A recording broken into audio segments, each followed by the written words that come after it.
Ya, Assalamualaikum warahmatullahi wabarakatuh. Jadi pada kesempatan kali ini, aku bakal sharing sedikit tentang proses pengerjaan TR kekuatan memanjang. Nah, jadi untuk langkah pertama yang perlu kita siapkan adalah pastinya udah punya contoh perhitungannya atau masteran dari TR kekuatan memanjang. Ini udah aku buka tentang TR kekuatan memanjang, yaitu Excel dan juga AutoCAD-nya. Kurang lebih seperti ini tampilannya. Jadi yang perlu kita lakukan adalah mengubah data ukuran kapal di masalah kapal dengan ukuran kapal kita masing-masing. Nah, ini kebetulan udah aku ubah dengan data kapalku mulai dari LPP sampai seterusnya. Lalu sama di scroll ke bawah, di sini juga ada data ukuran utama kapal. Udah aku ubah juga dengan data kapalku sendiri. Nah, lalu next di tahap selanjutnya adalah kita akan menghitung berat konstruksi kapal atau berat LWT kapal kita. Untuk metode yang digunakan ini mengacu pada LR tahun 64. Nah, sebetulnya teman-teman juga pernah menghitung berat baja atau menghitung LWT kapal ini di TR stabilitas. Jadi makanya untuk mempermudah proses perhitungan di kekuatan memanjang ini, itu teman-teman bisa sambil membuka TR kekuatan memanjangnya dengan TR stabilitas kapalnya. Nah, ini adalah TR stabilitas kapalku. Jadi di sini udah ada ya. Jadi yang merah-merah ini perlu kita ganti dengan data kapal kita masing-masing. Di sini ada tinggi double bottomku 1,4 di sini, terus ada nt jumlah sekat C1 sampai C5, di sini ada juga ada nilai W0. Nah, sehingga nanti akan mendapatkan nilai H dan juga nilai M yang sama.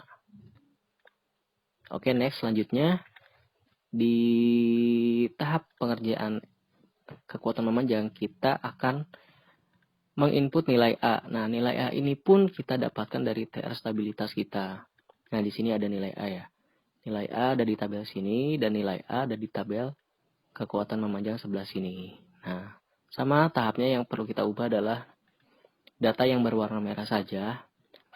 Cuma di sini sebetulnya ada sedikit perbedaan bahwa di TR stabilitas itu untuk jumlah station terbatas sampai jumlah 20, sementara di TR kekuatan memanjang jumlah station sampai 40 station. Sehingga yang perlu kita input di sini adalah nilai A secara berurutan saja. Jadi ketika di sini kita station 0 atau station AP bernilai 0,34, kita langsung input saja. Dan untuk selanjutnya, station 1 sampai station 20, langsung kita input secara berurutan di station genap ya. Kalau misalkan perlu teman-teman tahu, di sini yang kita input di station bernomor genap saja, namun tetap berurutan dari 1 sampai 20. Ini sama 0,495 ini sama. Lalu ini 0,627 ini pun sama. Terus sampai ke station FP atau station 40 0,14 sama dengan station 20 di stabilitas. Oke, next itu untuk perhitungan Q. Nilai A nanti outputnya adalah nilai Q. Nah, ini adalah nilai Q. Oke, next selanjutnya kita akan menghitung berat baja kapal yang berada di area belakang station dan di depan station. Nah, perlu kita ketahui ini adalah ilustrasi bahwa kapal kita memiliki station sebanyak 40. Sementara ada area di depan dan juga area di belakang jumlah station kita yang perlu kita hitung pembebanannya. Maka di sini ada perhitungan berat baja di belakang AP. Nah, untuk perumusannya ini tidak perlu diubah, cukup dipastikan saja sudah sesuai. Silakan cari referensinya. Dan yang perlu kita ubah pun sama, hanya data yang berwarna merah saja. Di sini kita cukup perlu mengubah data panjang kapal bangunannya aja. Bangunan yang kita tuju di sini adalah area di belakang area di belakang AP. Yaitu ini. Dari sini ke sini atau inilah. Ini dari tampak atas, dari tampak mendek. ini AP, dan ini adalah jaraknya. Kita input ke sini. Nah, ini adalah ilustrasi pembebanan. Sebetulnya ini hanya sebatas ilustrasi.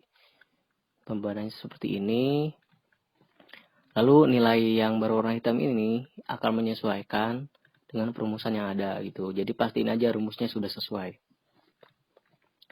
Lalu nanti kita akan mendapatkan nilai Q. Nilai Q ini adalah sebagai nilai tambahan dari Q yang sebelumnya pernah kita hitung. Nah, ini adalah perhitungan nilai Q dari nilai A.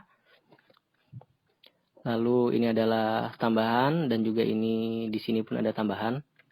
Jadi diperhatikan judulnya bahwa ini adalah perhitungan berat baja di belakang AP, dan ini adalah perhitungan berat baja di depan FP. Karena dari tampak samping udah kelihatan station AP ada di sini, lalu ada beban di belakangnya, station FP di sini, atau station 40 di sini, ada beban di depannya. Nah, sehingga kita menghitung area yang ada di depan sini, mendapatkan jarak sebesar 2,29, langsung kita input saja ke sini. Cukup cuma itu saja yang diinput, sisanya ini akan menyesuaikan. Nah, lalu output dari perhitungan di atas ini adalah kita sajikan dalam bentuk tabel penyebaran berat baja dari badan kapal ini sendiri. Itu dimulai dari station AP sampai ke station FP. Lalu data-data di sini kita ambil atau kita input dari nilai Q yang kita hitung dari sebelumnya. Yang kita input nilai A itu menghasilkan nilai Q. Nilai Q ini kita input ke tabel pembebanan penyebaran berat ya. Nah, ini nilai Q-nya sampai dengan station 40. Lalu ini adalah Q tambahan. Q tambahan adalah ini. Nilai Q dari station 39 sampai FP 4,55 kita input sini. Sama ini pun, terus ini pun sama dari atas ini. Nah, selanjutnya setelah kita input baru kita hitung Q total. Q total itu penjumlahan antara Q perhitungan yang di atas sana dengan Q tambahan sini. Oke, clear sampai sini. Ini adalah perhitungan untuk berat penampang dari kapalnya. Nah, selanjutnya kita akan menghitung penyebaran beban berdasarkan konstruksi lokal. Artinya kita menghitung penyebaran beban sesuai dengan kompartemen-kompartemen yang ada di desain kapal kita masing-masing. Nah, ini dimulai dengan perhitungan beban yang ada di forecastle deck. Nah, dari side view ini bisa kelihatan ya bahwa ini adalah forecastle deck saya. Lalu saya potong, lalu saya tempatkan di sini, dan ini adalah area dari forecastle deck saya. Nah, tahapnya sama, yang perlu kita ubah itu data yang berwarna merah saja. Jadi kita mengubah panjang forecastle deck. Tinggal kita ukur dari ujung belakang sampai dengan ujung depan sini. Memiliki nilai berapa, kita input ke sini. Lalu kita input volume ruang muat di bawah forecastle deck. Untuk volume ini kita ambil dari TR stabilitas yang udah kita kerjakan sebelumnya juga. Jadi kita tinggal cari aja di bagian sini. Nah, di bagian perhitungan volume forecastle deck, di sini udah ada ya bahwa nilainya sebesar 447 meter kubik. Maka kita tinggal input ke sini. Oke, dua data itu yang perlu kita input. Lalu selanjutnya kita menghitung beban kembali. Menghitung beban kembali ini pun sama seperti yang tadi di atas kita hitung, bahwa ada area yang berada di belakang stasiun tertentu dan ada area yang ada di depan stasiun tertentu. Karena ini terbatas sampai stasiun 40, sementara masih ada beban atau forecastle deck saya yang melebihi stasiun 40, maka ini akan dihitung secara terpisah. Dan ini pun akan dihitung secara terpisah. Nah, maka di sini ada beban di luar FP. FP adalah ini, dan ini adalah area di depan FP. Memiliki panjang segitiga depan sebesar 4,05. atau 4,0453. Nah, kalau dari tampak atas mungkin ini bisa kelihatan beban bentuknya seperti segitiga ya ini. Makanya nilainya segini. Lalu ini perumusannya tinggal diperiksa saja. Cukup cuma itu saja yang perlu diubah. Nah, lalu untuk pendistribusian bebannya, ini perlu kita perhatikan juga bahwa ketika kita akan menghitung area di luar jangkauan stasiun FP sini, maka beban didistribusikan ke 3 stasiun terdekat, yaitu 38, 39, dan FP. Nah ini, di stasiun 38 sampai FP. Lalu ini perumusannya tinggal dipastikan sudah sesuai. Lalu nanti kita akan mendapatkan nilai Q tambahan stasiun 39 FP dan Q tambahan 38, 39. Nah, selanjutnya kita akan menghitung beban yang ada di dalam. Di dalam sini, itu kita hitung dengan cara mendistribusikan seolah-olah memiliki bentuk seperti trapesium, walaupun ini bentuknya seperti parabola ya. Jadi teori pendekatannya kita menggunakan trapesium, bahwa yang perlu kita input adalah nilai D dan juga nilai E. Nah, di sini yang berwarna merah nilai D dan nilai E. Nah, lalu di tabel sini dimulai dari stasiun 36 sampai dengan stasiun FP. Nah, itu menyesuaikan dengan kapalnya masing-masing. Karena di kapal saya ada area yang melebihi 37, sehingga saya mengikut sertakan stasiun 36 untuk proses perhitungannya. Namun di sini kita menghitung nilai D dan nilai E. Contoh di sini nilai FP. FP saya adalah berada di sini. Berada di stasiun FP saya berada di sini. Nah, nilai D-nya dihitung dari batas terakhir ini ya, forecastle deck di ujung belakangnya. Nah, ini dapat nilai sebesar 12,05. Lalu saya input ke sini. Itu untuk nilai D. Lalu untuk nilai E itu sisanya. Jadi sisanya dari 12,5. Nah, ini adalah sisanya 4,05. 0,0453. Lalu stasiun 39 pun sama. Ini stasiun 39. Nah, ini 39. Itu nilai D-nya mendapatkan 8, sekian. 8,0787. Lalu nilai E-nya pun sama. 8,0166 ya. Sampai seterusnya sampai ke ujung. Nah, setelah kita menghitung nilai ini semua, di sini kita akan mendapatkan nilai Q sesuai dengan stasiun tertentu.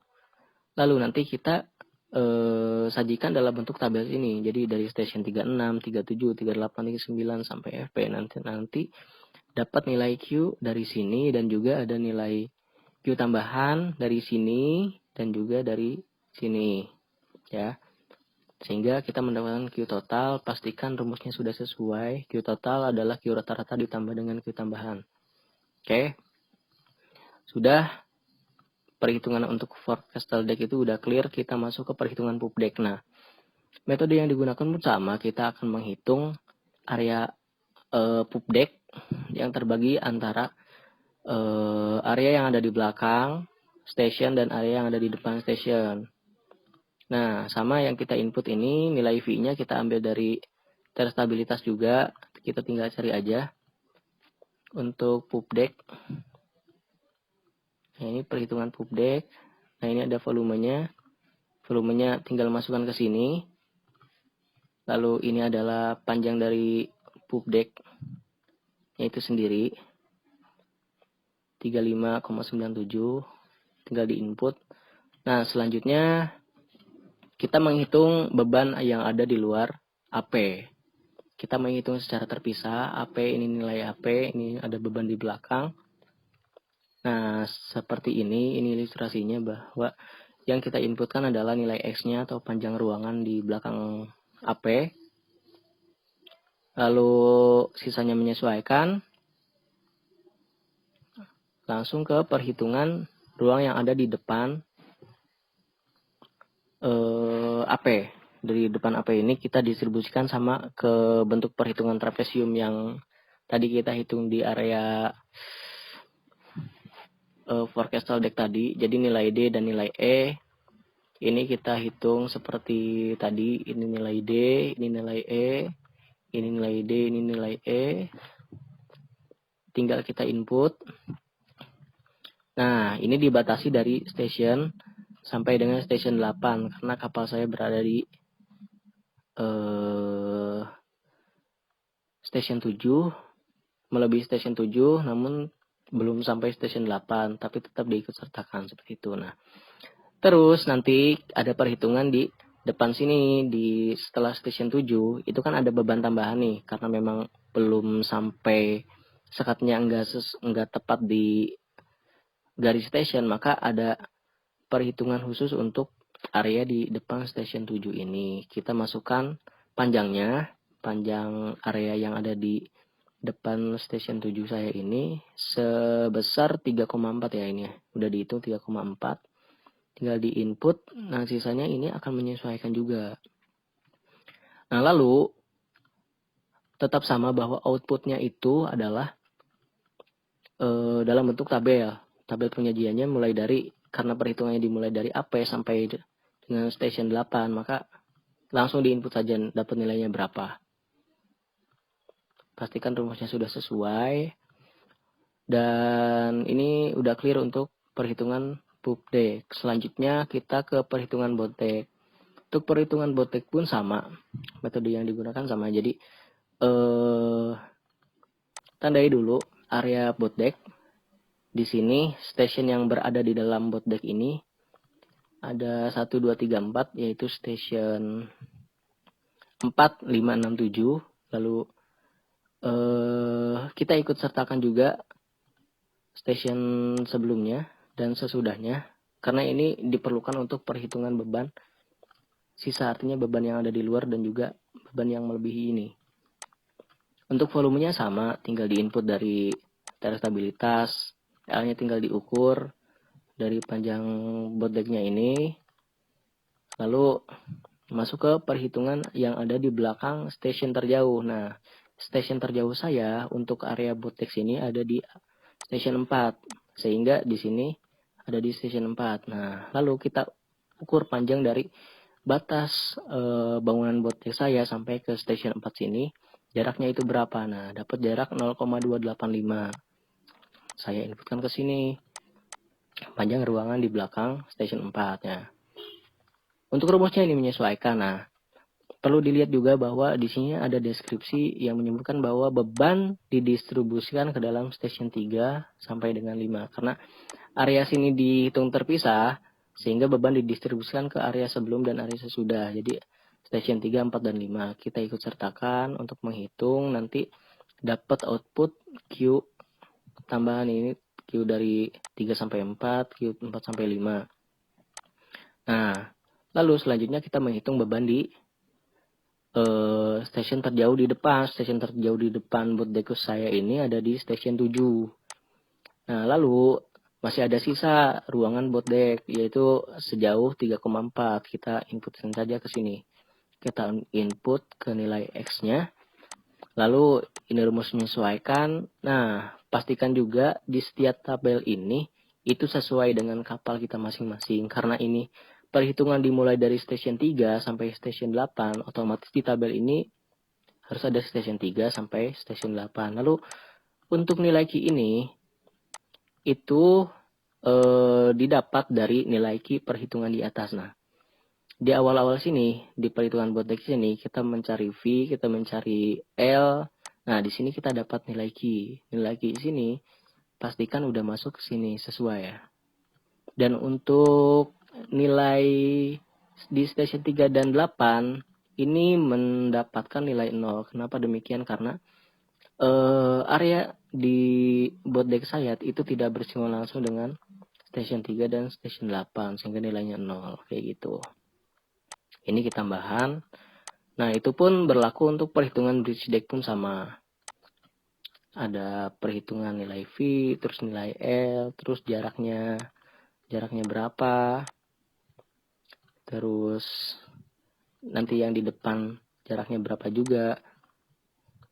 Nanti di tabel pun sama, dimulainya dari station 4 sampai dengan 8 ya, dari station 4 sampai dengan 8. navigation deck, additional deck sampai selesai sampai ujung sini ya, sampai perhitungan tangki ceruk berurutan itu prosesnya sama. Nah, setelah selesai masuk ke rangkuman LWT. Nah, rangkuman LWT ini menyajikan perhitungan dari tabel-tabel di sebelumnya. Nah, tabel-tabel ini akan didistribusikan ke tabel keseluruhan, tabel penyebaran gaya berat kapal dari LWT. Nah, di sini kita perlu mengubah data LPP dengan kapal kita, lalu ini akan menyesuaikan. Dan di sini di tabel ini itu udah ada keterangan ya bahwa untuk hull, untuk forecastle deck, pop deck, boat deck, pitch deck, additional deck. Nah, ini data-data sini kita ambil dari perhitungan LWT. Jadi nanti ada semacam nge-link gitu ya datanya. Misal ini dari pop deck saya dimulai dari AP sampai dengan station 78 sampai station 8. Nah, pastikan ini nge-linknya udah sesuai. Misal ini 78 pop deck saya memiliki berat 12,19. Nah, pastikan ini di LWT F512.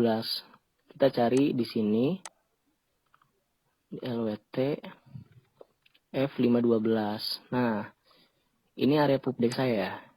Ini area pop deck. Area pop deck. Ini tabel penyajiannya. Ini station AP1 nilainya segini, 12 segini, sampai dengan 78 segini. Nah, pastikan ini udah sesuai. Jadi AP sampai 1 5,67. Terus juga 6 sampai 7 20,19. Nah, ini pastikan sesuai. Lakukan hal tersebut sampai ujung yang jadi mulai dari put deck sampai ke perlengkapan di depan dan di belakang.